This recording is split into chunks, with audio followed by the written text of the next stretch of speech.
Hello, everyone. Welcome to 31 Days to a More Effective Compliance Program. Over the next month, I'm going to take a deep dive into the role of human resources in fully operationalizing a best practices compliance program.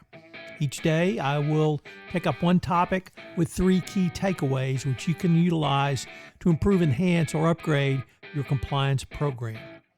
This series of 31 Days to a More Effective Compliance Program is a production of the Compliance Podcast Network. The reference check. Why is hiring so important to compliance? It is because hiring is important to any company's health and reputation. At this point, until the U.S. Supreme Court tells us that a corporation is the same as a human being with both obligations and rights, a company is only as strong as its employees. Like most areas of compliance and ethics, good hiring practices for those employees who will do business in compliance with anti-corruption laws, such as the FCPA, are simply good business practices.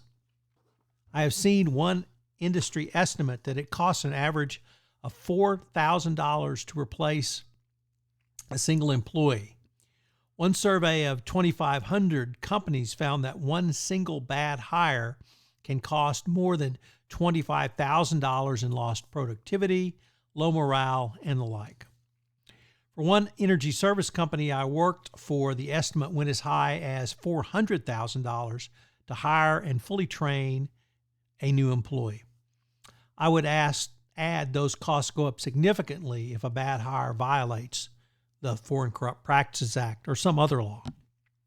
As far back as 2004, in Opinion Release 0402, the Department of Justice realized this was an important part of an overall compliance program when it approved the proposed compliance program that had the following requirement: clearly articulated procedures which ensure that discretionary authority is not delegated to persons who the company knows have a propensity to engage in illegal or improper behavior.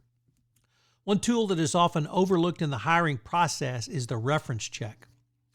Many practitioners feel that it is not a tool of value because prospective candidates will only list references that they believe will provide a glowing recommendation of character.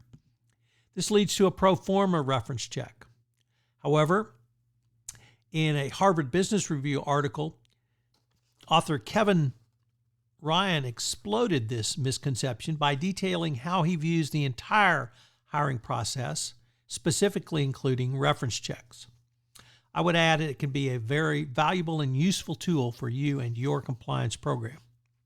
In the hiring of personnel, Ryan detailed the 3 steps a company should take: 1, resume review; 2, in-person interview; and 3, reference checks. Ryan believed that resumes are good for establishing the basic qualifications for the job, but not much else. He believes that the primary problem with in-person interviews is that they are skewed in favor of the person who are well-spoken or present. For Ryan, the key check, though, is the reference check. And he says references are really the only way to learn things about prospective employees. Ryan recognizes that many people believe reference checks are not of great value because companies cannot or will not give out much more information than confirming dates of employment. However, he also believes the way is to dig up people who will speak candidly. He also recognized that if you only speak to the references listed on a resume or other application, you may not receive the most robust appraisal. Ryan responded that the answer is to put in the work to check out the references properly. Ryan believes this is one of the key strengths of search firms and that companies should emulate this practice when it comes to the reference check. He noted that anyone who's worked in an industry for any significant length of time will have made such connections. Invariably, some of these connections will be acquainted with you or those in your current and former employer. Ryan provided the following example. A longtime friend who was employed at another company called and said that he had been asked by his hiring partner to find out the real story on a hiring candidate by asking Ryan his candid opinion of the candidate. Ryan's response was very simple: don't hire him.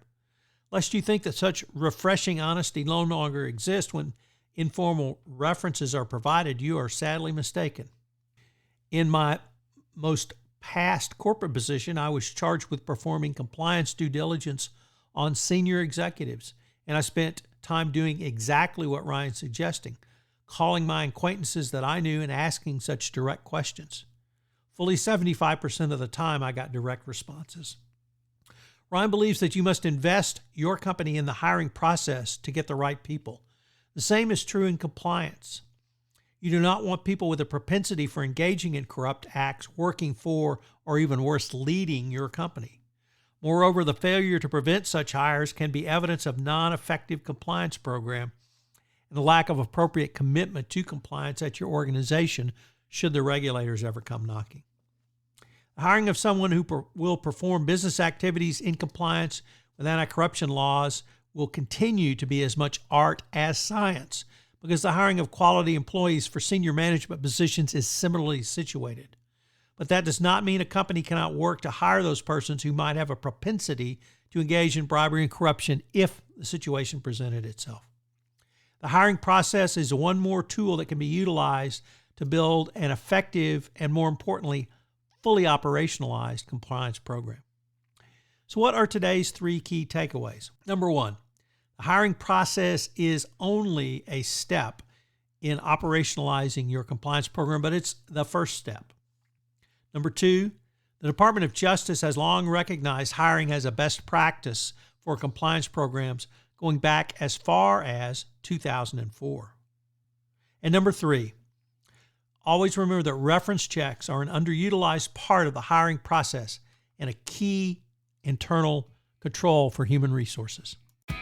Thank you for joining me on this exploration of the role of HR in a best practices and fully operationalized compliance program on 31 Days to a More Effective Compliance Program. 31 Days to a More Effective Compliance Program is a production of the Compliance Podcast Network. Thanks so much for listening.